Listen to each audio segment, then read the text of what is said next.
We have the largest Project Lifesaver program actually in the world here in the city of Virginia Beach. We have 175 clients. So we run a massive, massive program. And the main client base we have is folks with Alzheimer's and related forms of dementia. Because of that, I've been qualified as, what do they call it here, an Alzheimer's expert. I think that's a horrible term. It's a constantly changing world, a constantly changing disease. Right now, we're at 5.2 million people in the U.S. with this. If we're dealing with it this much now, what happens when it's 15 million? Right? How much worse is it going to be? So we as law enforcement officers need to educate ourselves on this disease and how to deal with it and how we're going to run across it. What is the one thing that every Alzheimer's patient lacks in order to commit a crime? It's one word. Intent. Bingo. Intent. They don't have intent. So do we arrest them? See you nudging your shoulders. What are you going to do? You going to arrest them? Guy walks into 7-Eleven, grabs a candy bar and walks out. You going to arrest him for shoplifting? You going to write him a summons? No. Okay, why not? He stole a candy bar. What are you going to do? You don't have all the elements of the crime. Right. But anyway, we're going to talk real quickly about some of the things you can do to recognize the disease and things you can do to deal with it. There are a couple physical clues when dealing with these folks, kind of makes them easier to recognize. Memory, impaired ID, you know, they have memory problems naturally. If you sit there and talk to most of these folks for more than about 5 minutes, you're going to pick up that something's probably not quite right. But it may take multiple questions to get there. They may be able to answer some of your preliminary questions. I'll give you a prime example, like facial expression. They'll look a little lost, almost like they're not with it. Inappropriate clothing can be a big sign. You might find that they've got, I had one gentleman that his son let him do everything he could independently. And he let him dress himself, even when he dressed himself inappropriately sometimes. Like occasionally you go over to the house and he have his underwear on the outside of his pants.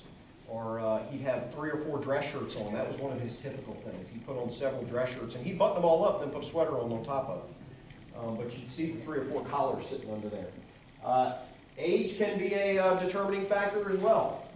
You know, not always. Youngest person ever diagnosed with Alzheimer's. Has Julie mentioned that? Anybody know? Anybody want to guess? Bingo. You've heard that before, haven't you? Yeah. 26 years old. Youngest ever diagnosed. So it's not always determined. It's not always the ultimate determining factor, but it can be. Unsteady gait or shuffle. You've all seen the Alzheimer's shuffle. You've seen those. Once again, these are not 100%. Keep that in mind. But there are a couple of little things you can use. Confusing or contradictory statements. You know, you ask them a question. Ask them the same question twice. A lot of times you get 2 different answers. Delusions and hallucinations can be a big thing. Those can actually be a cause of calls for service. We had one lady that called repeatedly because, I'm a little tongue-tied, it's been a long day. We had one lady that called repeatedly because she kept seeing an intruder in her home. The intruder was, it was always near the front door. Well, eventually we figured out that there was a mirror near the front door, and every time at night she would walk past the entranceway, she'd see a reflection and think it was an intruder. She didn't recognize her in the reflection. But once again, they can have outright delusions. I had one lady who told me her daughter was locked in the bathroom with an intruder. I busted in the bathroom door. There was no daughter, no intruder. She never had a daughter. Okay.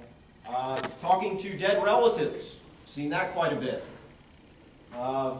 Catastrophic reaction. Something that they spill a cup of water. Is that a big deal? No. But it'll throw them into an absolute just fit. They'll start crying, screaming, you know. Something that's over the top. Or they may react incorrectly in an emotional sense to whatever's going on around them. Death of a family member, and they may be laughing or telling jokes. You know, I've seen that as well.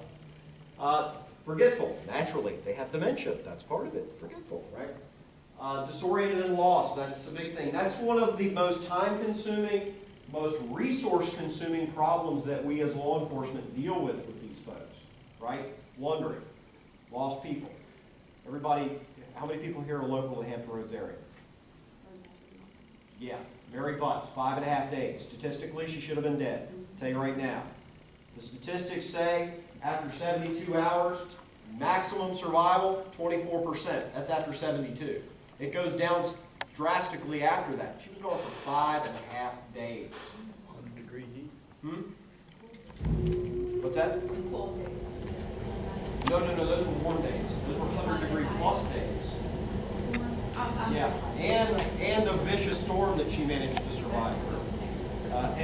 talk about that search in detail, get up with me. I'll be more than happy to tell you our theory on where she went and how she got it. Impaired judgment and reasoning skills. That can oftentimes come in when we're searching for them. When we're searching for people, we as police officers, you know, we're trained to look for the bad guy, right?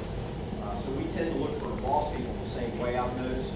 But when we're searching for these Alzheimer's patients, it's not like searching for a lost hiker or someone who has the power to reason.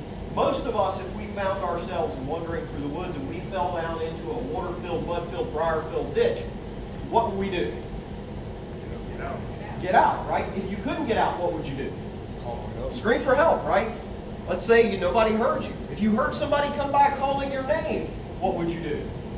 Scream even louder, right? Alzheimer's patient won't.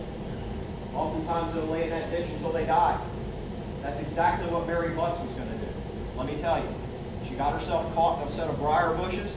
She couldn't get out. She laid down in the middle of them, completely covered. She was going to lay in that position until she died.